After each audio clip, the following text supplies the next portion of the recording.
Welcome everyone. Happy Thursday to you. I'm joined today with Joshua because we're going to be talking about introducing a new puppy into a household with young children. So he's here because for Kira and I, our children are, well, Joshua's age. So he'd be the youngest that we would have in our household. So we're actually talking about really young children. So he has a very young son, and we're actually going to show you a video at the end here to kind of show a little bit of mimicry, some of the things that we talk about. I can't imagine, when I always joke around, and I think it is actually true, but I don't really have a memory of it. But when I first opened my eyes into this world, I think I saw my mom and one of our sled dogs up in Alaska. And that's the way it's always been. I've always had a dog in my life. I just don't know what it's like to not have a dog. And so I had a wonderful experience as a child growing up with dogs. And these are some of the rowdy dogs. They weren't your typical household pets. They slept outside. They never slept in their dog house. They slept on top of their dog house. I see how they got the old Snoopy thing from that, even though that was a beagle. These dogs, no matter how cold it was, they were on top of the house. But nevertheless, I learned a lot of things about responsibility. I learned a lot about dogs, learned a lot about dogs and wolves. And I would hate, for me personally, to have a child or even to know a child that just doesn't have the opportunity to grow up with a dog in their household. Well, actually, that was me. I didn't have a dog in my household. And I always joke around that I'm kind of like the cop's son who then goes crazy because they were sheltered so much and deprived of freedom or whatnot, or the preacher's son. I'm that son that didn't have a dog, and now here I am, a dog trainer and just completely dog obsessed. But no, I completely know what it was like to not have a dog inside the house, and there were so many things in which that I now with my son with 3 dogs in the house, teaching responsibility, teaching care, empathy, all types of things come into play when raising a child with dogs. Yeah, it really does. But even though it's a wonderful experience, we have also noticed that there's a dark side. In my book, The Hammer, anyone that reads that will find out that, unfortunately, about 57% of the fatalities, the dog attack fatalities that occur worldwide, happen to children under 5 years of age. It just does. And we talked about that in earlier videos about the principle of resemblance. There's a lot of mishandling. A lot of children they hurt dogs. Dogs hurt children. So we want to talk about that because we want your child, if this applies to you, or anyone that you know of, to have the experience that we know, that your son is currently having, and certainly the one that I had growing up. That's the one we care about. Okay, so we have to be really careful because a couple things. One, any sort of inappropriate handling by your child to a dog, or your dog to the child, can equal fear and even a possible injury on either of them, either part.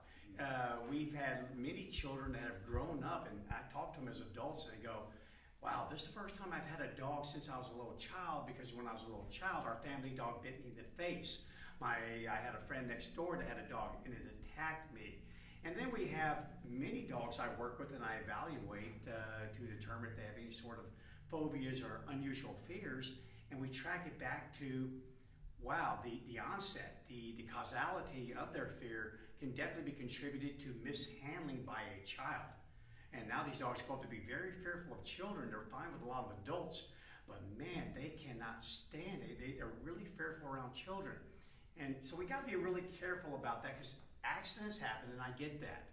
But then there's a lot of cases in which the child is just left unsupervised with the dog, and then it can just go south in a real hurry. And that's it. The supervision is a huge aspect of raising the child with the dogs. Is all of the supervision from the day that we brought our son home has been 100% supervised with all the dogs. All of the pleasant interactions that happened today was because we were able to control the situation and not let it go south. Stop it if we ever thought that it even possibly might go south. That's the big key is we always talk about cost versus benefit. And the benefit of your dog having a good time with your child having a good time with your dogs is a good benefit. It's a good benefit, but the cost is so much more than the benefit. So if you possibly think things could go south, then that's when you end it. And supervision is the only thing that allows you to intervene before it gets bad. Supervision is huge. Yeah, so we're going to talk about that too. So what are some things that you can do If you bring a new puppy, and again, this even applies to older dogs. This applies to that dog that you just picked up from a rescue. It can apply to a dog you picked up from a shelter or a dog that was rehomed into your home. It doesn't matter. If we're bringing a dog into a household, the only extra special consideration given for puppies is the fact that they're more easily harmed by children. So we want to watch out for that. Well, the first thing you want to allow for a puppy and even an older dog is a period of acclimation. We talked about yesterday, when a dog comes into a household with pre-existing dogs, you need to allow for a period of acceptance. The other dogs must accept this other dog in the household. But now we know the children are going to accept the dog in the household, at least initially, until sharp teeth get a hold of them and they scratch them. But we need to allow for a period of acclimation for the puppy because for many of them, it could be their very first time they've been exposed to childlike behavior, screaming, running through the house, arms flailing, very animated. This can be very frightening to a young puppy. And they're already out of their comfort zone. They've already been taken away from everything that they knew. And now they're seeking out the rules of prediction. What's going to happen around here? What the heck is this thing running around screaming with a lightsaber? Can I even control what's going to happen to me? Where's my social support? I lost all of it. So there's going to be a good 2 or 3 days that's going to take for most dogs to become even comfortable at all for any sort of measure. It just does. We have to be patient, and we have to be very careful about, again, it's their first exposure. And the reason why we're really concerned with that is because, again, as we talked yesterday, the more stress you incur at an early age, the less amount of stress you can handle later. And plus, most dogs will be coming home during their critical period, and anything learned during that time is never forgotten, both good and bad. So many times we get this new puppy and we want to say, here, check out what we got for you. We got this new puppy, and the children are holding the puppy, and the puppy's hanging going, oh my gosh, you're killing my arms, and I don't know what you are. The intentions are well, and we all know that. But I'm telling you that first week or two that the puppy is home is incredibly critical for the future success. It can have lifelong consequences. I just want to make sure you avoid those. So like you were talking earlier, Joshua, supervise all. Notice I said all. I didn't say some, occasionally. No. In the beginning, supervise all interactions between the child and the puppy. The child can pet the puppy. Absolutely. Play with the puppy. You bet. This is how they start learning one another. That little puppy, through free exploration, just interaction with that child, starts learning, oh, I get it. I understand what this is now. I wouldn't take that away from them. Those are the moments in which that the dog starts to get predictable information, starts to feel as though that they have control. And the one thing that comes on very early on the parent's part, the adult's part, is that social support. You have to be the advocate for the child and the dog. And that's a huge part that a lot of people, I think, miss, is they forget to advocate for the dog. Puppy doesn't need to be picked up. The ears don't need to be pulled on. The tail doesn't need to be grabbed. Paws don't need to be grabbed by the child. Those types of things are times in which that the adult needs to intervene and be that social support for the dog. Yeah, absolutely. And then, of course, you need to be the knight in shining armor for when the dog goes, oh, I'm kind of like playing with this little child here. This is fun. Let's get it on. You might as well build an octagon in there, because that's what's happening. We start having a lot of roughhousing going on. This is crucial here. And you're right. It goes both sides. So many times we think about the child and forget about the puppy. It's always the trainer that asks when they bring new puppies in, they go, the dog is just biting the living daylights out of my kid. And we're going, did the kid ask for it? Yeah, they do roughhouse them quite a bit. And I said, yeah, to the puppy, keep in mind, they have those razor sharp teeth, and on another puppy that's perfect, but to a child it's not. So make sure that we're playing within a realm that we can both have fun and succeed versus just saying, well, the puppy's out of line, the child's not. We have to learn how to play with the tools that we all have. Yeah, and so many times people ask us for specifics. Well, exactly when should I stop the interaction between the child and the puppy? I tell you, if you are at a point in your life in which you had a child then you have to trust those parental skills. You really do, and those instincts that come with it. It's not hard, and I don't like to frame it up in a box, because then anything that happens out of the box, we immediately shut it down, and anything that happens in the box, we think is perfectly fine. That's not always the case. That box expands and contracts all the time. Meaning, if you have a gut instinct, a gut feel, and you go, I think this is starting to get a little bit out of hand here, or you see obvious signs, the child is crying, trying to flee from the dog is in hot pursuit. The other way, the dog is underneath your legs, just went underneath that little cubby in your desk, underneath the coffee table, saying, save me from the child. Enough's enough. It is time to end it at that point. And if I may, we always promise that we're going to give it to you straight, always.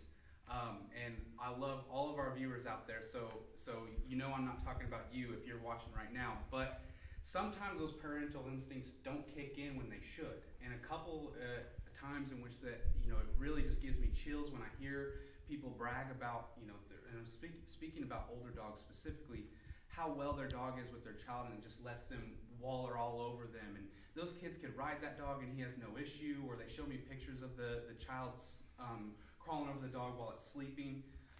Oh my gosh, I'm getting chills talking about it right now. That is terrifying. That is absolutely terrifying. So please, please, please, please don't. Those aren't things to brag about. Those aren't things to test. A lot of the times people go, how is your dog with your child if they get on? And I go, I don't know. I've never let it happen. Right. I've never let my child get on top of the dog, so I don't know how my dog would react because I'm not going to test it. Yeah, and you have to keep in mind, you bring home a puppy, a 2-month-old puppy, and introduce it to a 2-year-old child. Right. You're going to blink your eye, and suddenly the 2-month-old puppy is a full-blown adult. It could be an 80-pound male, female, and your 2-year-old is now just a 4-year-old. Right. And things change drastically. But again, we'll talk about that on another time. We talked about during the principle of resemblance. Just keep all of this in mind. Just know this, for the most part, during those first couple of weeks when that puppy comes home, you really want to take it slow, really shelter that puppy from any sort of harm. Same thing with the child. It's all about, you don't get what's the old saying, you don't get a second chance to make a first good impression. Same thing, do that. And I live by it day to day with my dogs, with my child. I heard, you're not raising a child, you're raising an adult.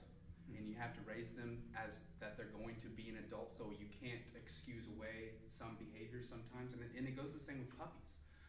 Yeah, it's cute and it's not harming at the moment that the puppy's jumping up on the child, but eventually and very quickly, much quicker than your child, yes, it is going to be painful and it's not going to be fun. So keep in mind that you are raising a dog, not necessarily you're raising a puppy. Yeah, start right, end right. And then be a great role model. I've said it before, intelligent mammals learn through free exploration and mimicry. Oh my gosh, don't think for a second you know it. Your child is watching every action that you take, listening to every word that you say. They may not be able to pronounce them, they may not understand them at that age, but they're certainly going to try it. So being a good role model, anytime you interact with the dog, make sure it is something that you would want your child to be able to do when they grow up. And what you get away with, for instance, I could go up to maybe an 80-pound dog laying on my sofa and say, hey, off. And if the dog doesn't, I could grab the dog and off it goes. Let a young child, a 2-year-old, attempt that, and they may not have the same success, and they could be attacked by the dog.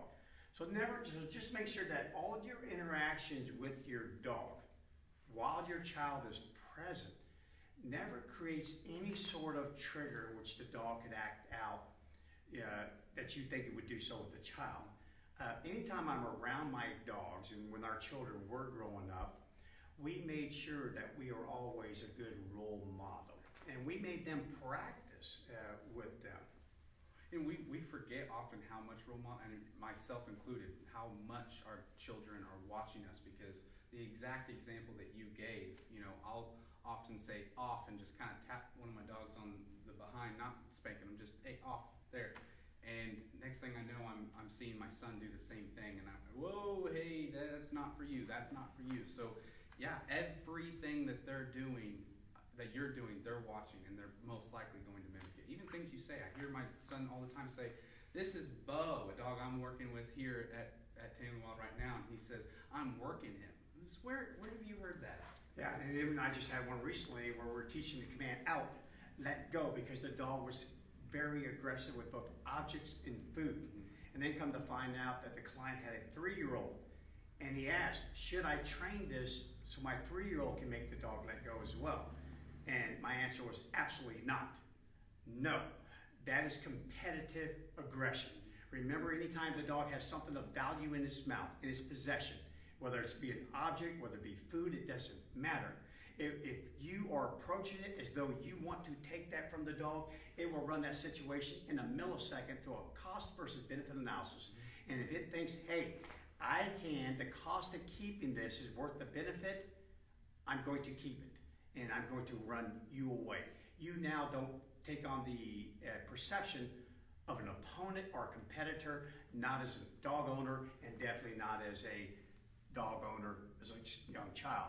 So again, dogs, like I said yesterday, dogs don't see puppies.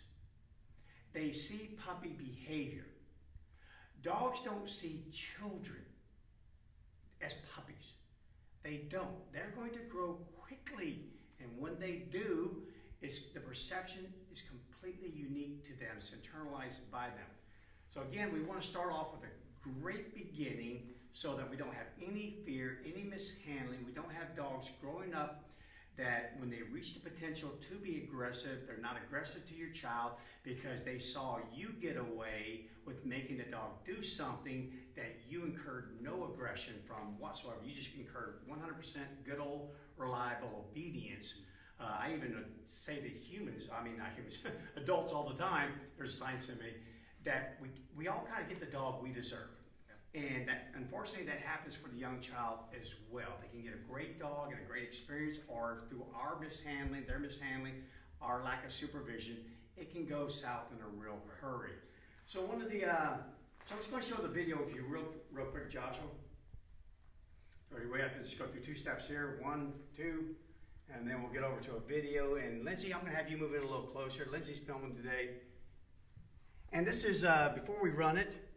So I'm just going to hit the big frame here. This is, tell us what's going on here, Joshua. So this is my son Rowan and our dog Lena, one of our 3. And Rowan's been showing a lot more interest in wanting to walk the dog. So this is my wife, Megan, filming, and my son Rowan and my dog Lena. And they just went on a walk, and he was wanting to walk Lena, so Megan let him. And without any instructions from her, this is what we got. And how old is Rowan? Rowan is 2. Okay, so go ahead and roll it. So as you see here, Rowan is even look at his steps, how he steps. There you go, step Correct. left, pull left, there you go. You see that moment in which she goes to pull off to smell something, and he decides, actually that's not what he would prefer her to be doing, so he gives her a correction just like he's seen me and his mother do multiple times. We've never instructed this child to correct the dog in any way, shape, or form. This is pure mimicry. Pure mimicry. There you go. All right, so we'll go back over to here. Actually, go to there. Sorry. There we go. Good. So you saw that right there. And as Joshua said, there was no instruction given. This was a child who learned to do that simply by watching, observing, and then applying through free exploration. And that's what they do. So keep that in mind. That was a good outcome. That's pretty cool. And Joshua's got tons. We just don't have time to show you tons of videos of Rowan actually saying, stay, plays, feeding the dogs, you name it. It's really cool. But again, it's completely supervised. And that's how we get to where we want to be and keep everything safe. And then lastly, here, bringing a young puppy into your household, wow, what a great opportunity. And I do mean a great opportunity to teach your child about responsibilities. Care for the dog. Absolutely. Hey, tell you what, you can feed them. Again, we supervise it. We make sure the dog's not food aggressive. It's an older dog. We don't do that. Our child is not a bite test dummy. No, we supervise everything. But if everything's going well, you can feed the dog. You can wash the bowl. How about that? And did you know that they make pooper scoopers that young children can work? Yeah, start teaching them that really young, really early in life. Yeah, you can scoop that poop, and here's what you do with how you bag it up and throw it away. And the cool thing about young children is you can turn it into a fun game. How many piles of poop can you find out there? And they come back and they go, I found 4. And you're going, oh, see if you can find 5. And you did. It's on the bottom of their shoe. Yeah, here's number 5 right here. That's what happens to me every time I scoop the poop in our yard. My shoe always finds the pile that I failed to find in the scooper. Training, absolutely. Have your children get involved in your training, but once again, it's all supervised. And don't expect the dog to always do what the child asked him to do. I remember with our daughter when she was a young child and growing up, and I had my big German Shepherd. She would go up to the dog with a food bowl and say, sit, because we always want to make the dog sit before it ate. And the dog would look at her like, who are you? But I'm standing over her shoulder and I'm giving this hand signal. And the dog goes, boom, and sits, and all of a sudden, hey, look, the dog sat. And I'm like, oh, such a good trainer you are. Now tell the dog, stay. She says, stay. The dog starts to move, and I'm doing this. So it's all fun. And then she puts the food bowl down, and then she would always back up and say, free. And I would go. Because the dog would look at me like, can I free? And the funny story is one time the phone rang. She said it, but I turned my back and walked away, and I thought she was coming with me. And she did, but I turned around about 2 minutes later. My dog was still sitting there, drool running down his chest. The front legs are shaking. Can I free now? Can I eat? It's like, dog, free, I'm sorry, my bad. But that's the fun stuff. Those are the memories that you'll have forever if you do it right. And that child grew up to respect dogs and know how to work with dogs and get them to do things for them, great training. So yes, get the whole family involved, but that's it. The whole family, guys. Absolutely. Don't think for a second that this is some little animal that's going to love your child, never harm your child. No, it's kind of trust but verify situation there, especially if you bring an older dog into the household. And we'll be talking more about that in subsequent videos down the road, but just want to give you a couple pointers today. I spent a lot of time on it. It's wonderful. I encourage everyone. Gosh, I would want everyone to have a dog. I would hate for any child to have to grow up without a dog.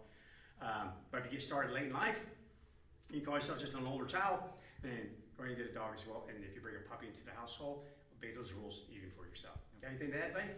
No, the last thing that I would say is the reason that we had so much success, and the thing that I chalk up is, first of all, good supervision with Rowan, but another is that when he was an infant, we brought him into our household.